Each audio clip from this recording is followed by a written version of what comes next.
Hey guys, so I'm shooting this after the fact. So we went to Termas de Cacheuta. It's a pretty famous thermal park that's about 45-50 minutes from the city center of Mendoza. So we took an Uber there. It cost about 16 bucks, not bad. So the price to get into the water park is 55,000 Argentinian pesos, which right now is about $7 for the weekend, and it's 5,000 Argentinian pesos for the weekday. Kids under 3 are free. If kids 3 to 10 or 3 to 12, I think it is, it's about 3,000 Argentinian pesos, so about $4. So pretty cheap. So we went there, spent about total like 3 hours. If you want to rent like a locker, it's like 600 pesos, or under $1 basically. And if you want to rent like a towel, you can. I think that's like 2,000 pesos, so about $2 and some change.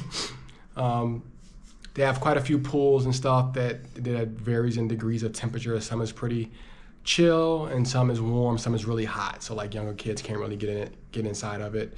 Then you have like a couple different water parks inside for the younger kids to kind of play around, sliding boards, like a little wave pool or something.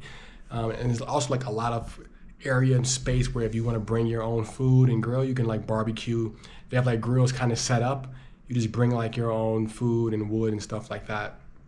So we saw quite a bit of families and even like groups who barbecued their own food, which is pretty cool.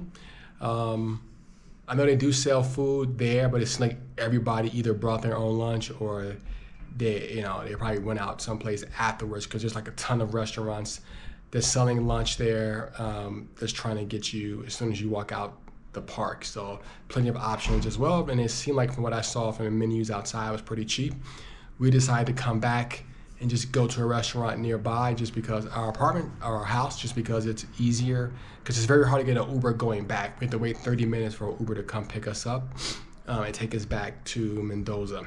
So if you're not driving, one thing to kind of keep in mind is it is a little bit difficult and you don't really get a signal out there as well.